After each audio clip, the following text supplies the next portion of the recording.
The Lockup Day. Written by Khaled Abu Alada. Saturday, March 23, 2019. Morning did not warn me. The sky was pale, ordinary.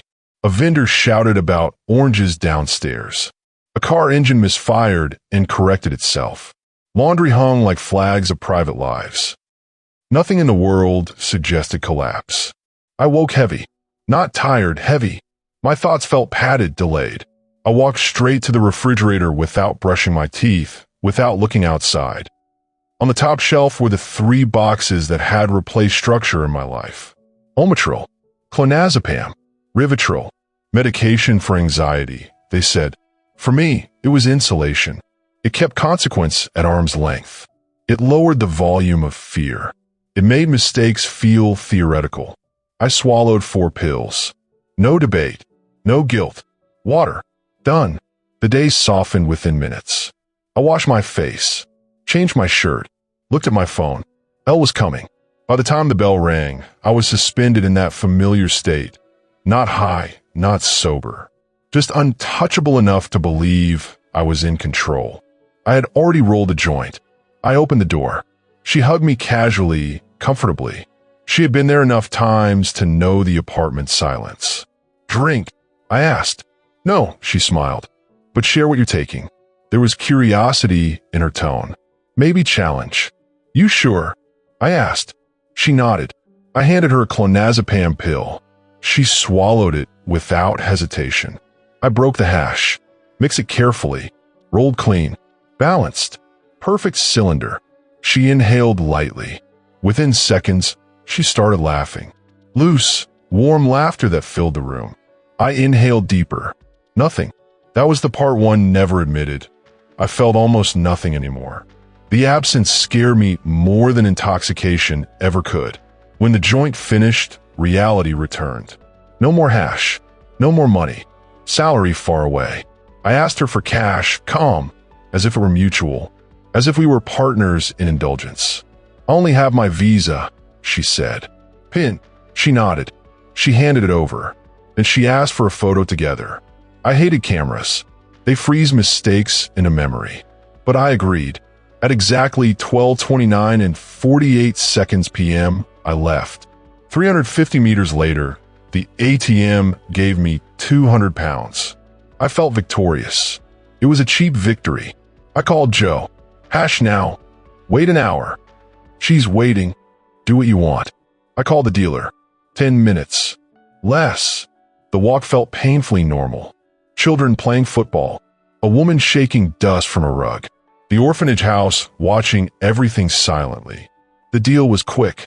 I kept checking the hash in my hand on the way back, like verifying reality through touch. Then I saw him. A man standing still. Watching. Another one behind me. Before I reacted, the first one grabbed the hash from my hand. Give me half, I said calmly. A slap. I'm an investigator. Another slap. At least one joint, I said, trying humor. 2 more slaps. He pointed at a red microbus. Inside. The inside smelled of dust, sweat, old authority. They placed me between them. Questions came first. What do you buy? Who sells? Who do you know? Then the shift. What do you think about the president? The air changed. This was not about hash. This was about words. I answered minimally. Facts only. Silence became discipline. Another young man was pushed inside, glasses crooked, breathing too fast. I'm dentistry, final year. He kept apologizing. We weren't people anymore. We were files being prepared. During the ride, they tried chasing another dealer. He escaped by driving against traffic. Leave him, one officer said. We already have 2 cuties in the back. We were the achievement. Upstairs, they pushed us inside. Don't touch me, I said. I know where I'm going. Someone asked why I was there. They brought me for smokables. Laughter. I moved a bench and did 20 push-ups just to feel something solid. A man watched me and said quietly, You're not going to a party. The sentence stayed. A 13-year-old boy entered. My friend stole a phone, he said. They ran. He pulled a phone from inside his underwear. Anyone want to call? I called Elle. Don't panic. 25 seconds. The boy was caught minutes later. The dentistry student was called. He never came back. Then my name was called. Relief rose. It died quickly. Is the 200 yours? Yes. No drama. They sent me downstairs. The basement air was different. Slower. Thicker. At the entrance, a man removed a cutter blade from his mouth. Where do you want to cut? Draw the country on my face, I said. He laughed and pushed me inside. Inside sat the unspoken authority. Why are you here? Hashish. Money. No. A slight smile. Prayer time came. I stayed seated beside him because of my broken femur. Standing would have meant imbalance. Imbalance means weakness. 30 minutes later, a man entered for visa overstay. They asked him about money. No. Smiles exchanged. He went to the bathroom to hide 400 pounds. Someone followed. They came back holding the money. See? He tried hiding this. The man came out pale. You'll have fun, they told him. He sat down quietly. Later, an officer who knew me personally saw me. What are you doing here? Hashish. He lowered his voice. Tomorrow, tell the truth. That night, I did not return home. Instead, I was moved to a hallway between two prisons. Metal doors on both sides. Political detainees on one side. Criminal cases on the other. I was placed in between. The hallway felt colder than the cells. Names were whispered. Charges discussed. Politics floated heavier than the air.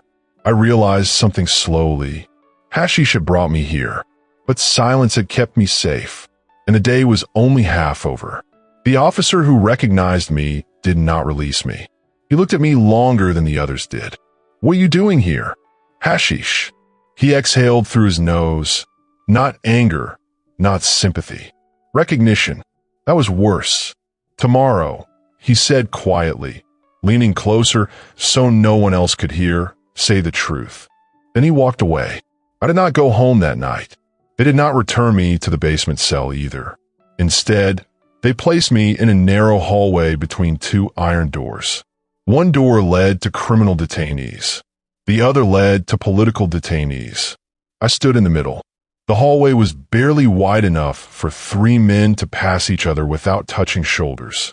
Fluorescent lights flickered overhead, buzzing softly. The floor was cold concrete, stained with time rather than blood, but imagination does not require evidence. Metal doors breathe differently. From the right side, arguments, profanity, stories about theft, drugs, debts, survival. From the left side, silence. Long stretches of silence. Then low conversations. Names of ministers. Court cases. Protests. Words like statement, security, charges. Politics had a different gravity. I leaned against the wall and listened.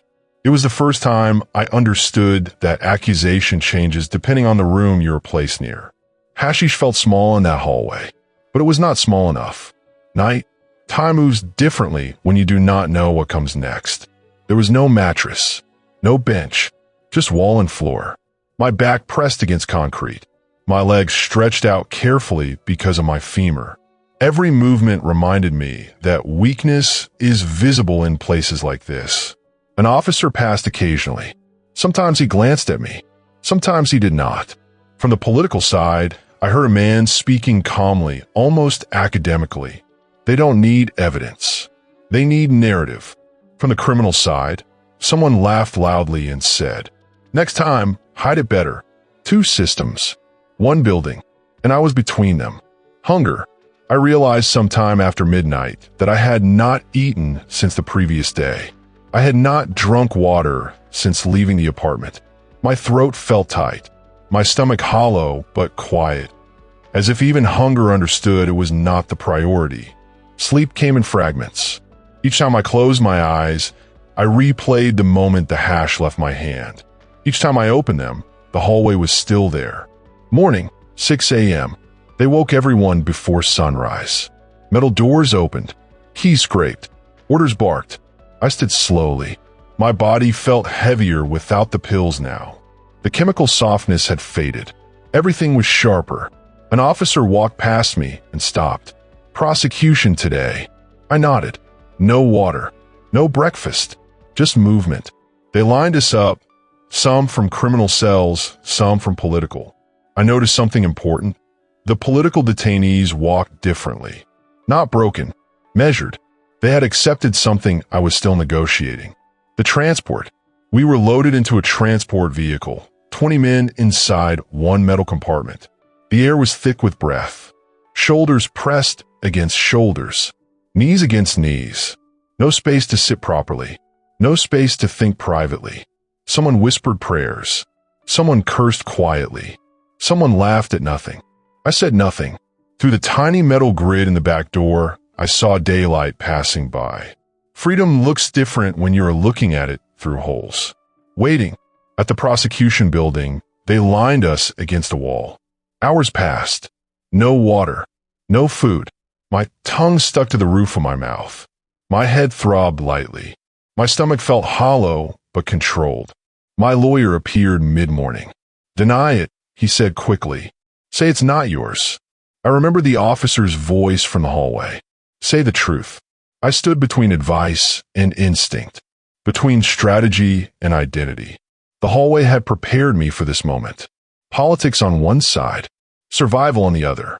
Truth was the only thing that felt stable. We waited until 2 p.m. Standing. No chairs. Time stretched into something physical.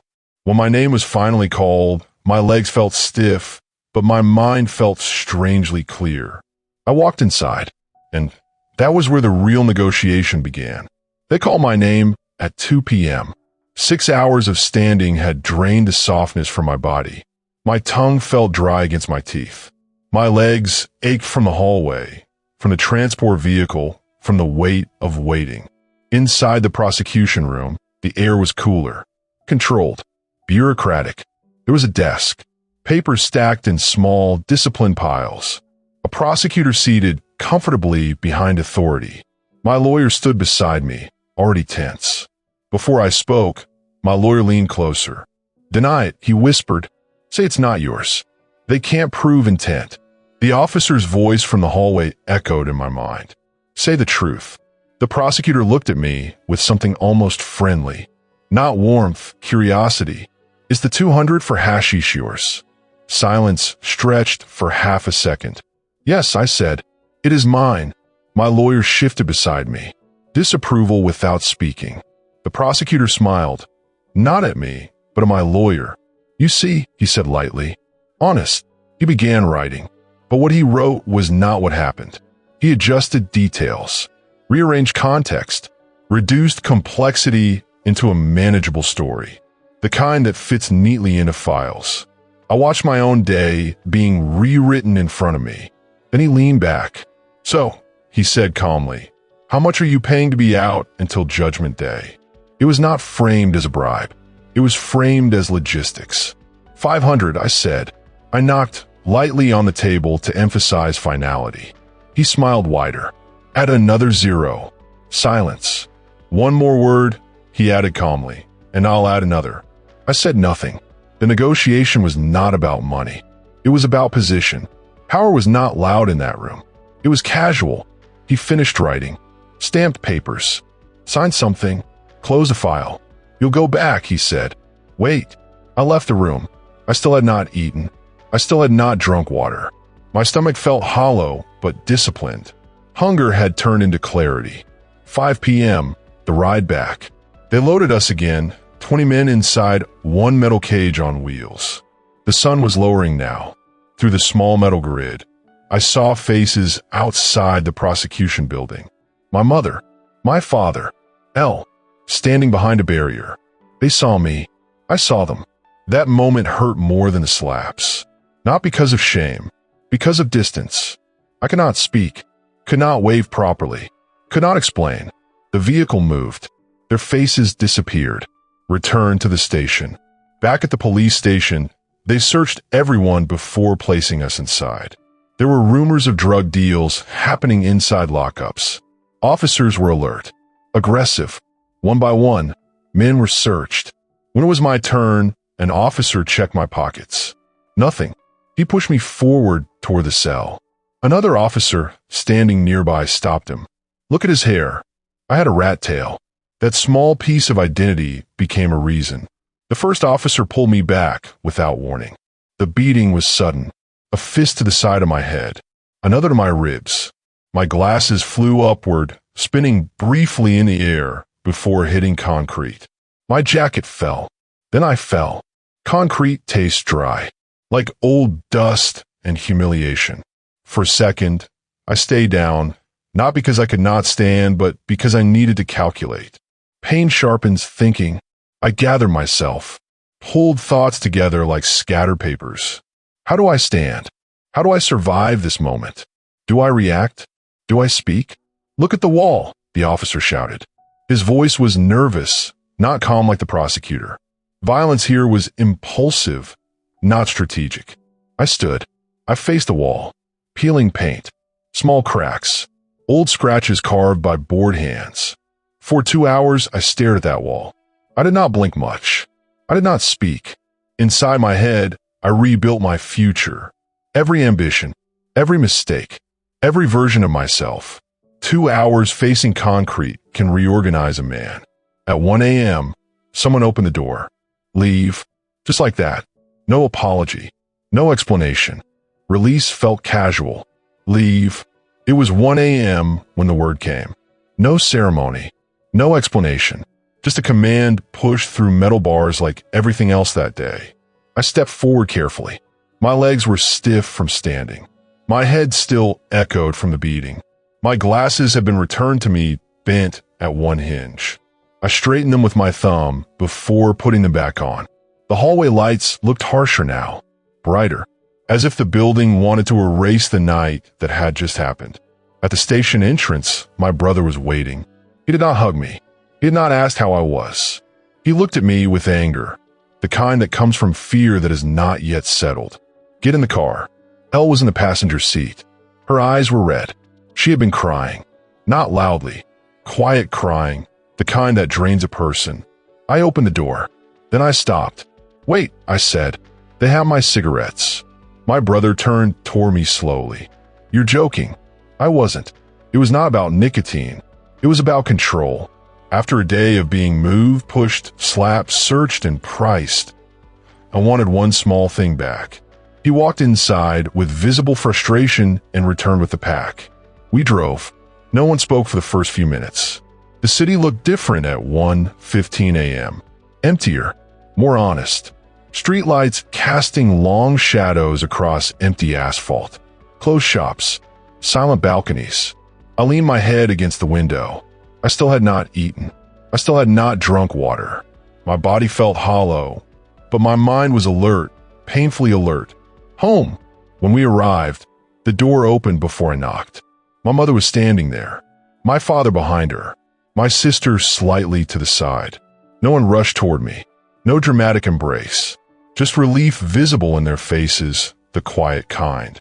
Inside the kitchen, the refrigerator was full. Red Bull, chips, sandwiches, cold water. It looked excessive. It looked like preparation for someone returning from war. My mother touched my face lightly, as if checking for cracks. Eat, she said. I opened a can of Red Bull first. The cold carbonation hit my throat like clarity. I ate slowly, mechanically. Elle stood near the doorway, watching. She had gotten her visa back. That problem was resolved. She was relieved, but also shaken. We did not speak much. She ordered an Uber. At the door, she hugged me longer than usual. No promises. No dramatic sentences. Just silence that understood too much. She left. After, the house grew quiet. My brother went to his room, still irritated. My father sat down heavily in a chair and stared at nothing. My mother cleaned dishes that were already clean. I went to my room. I sat on the edge of my bed. 24 hours earlier, I had swallowed 4 pills to escape anxiety. Now, anxiety had stripped me completely sober. I replayed the day in full sequence. The refrigerator, the ATM, the slap, the microbus, the political hallway, the prosecutor's smile. Add another 0. My mother outside the building. The fist because of my hair. The wall. The wall stayed with me. 2 hours staring at peeling paint had done something.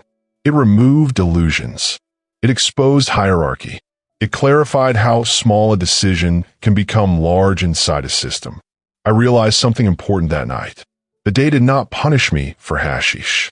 It showed me how fragile position is, how quickly identity can shrink into paperwork, how silence can protect more than words, how honesty can cost more than denial, but leave you standing straighter. I lay down around 2:30 a.m. My body hurt. My ribs were tender. My jaw stiff. My pride bruised. But I was home. One day, it felt like a year. And it was the first time I understood that systems do not need to scream to control you. They just need you to stand in a hallway long enough to understand where you belong. The lockup day. End. Ed at 1 a.m. But the lesson did not. The end.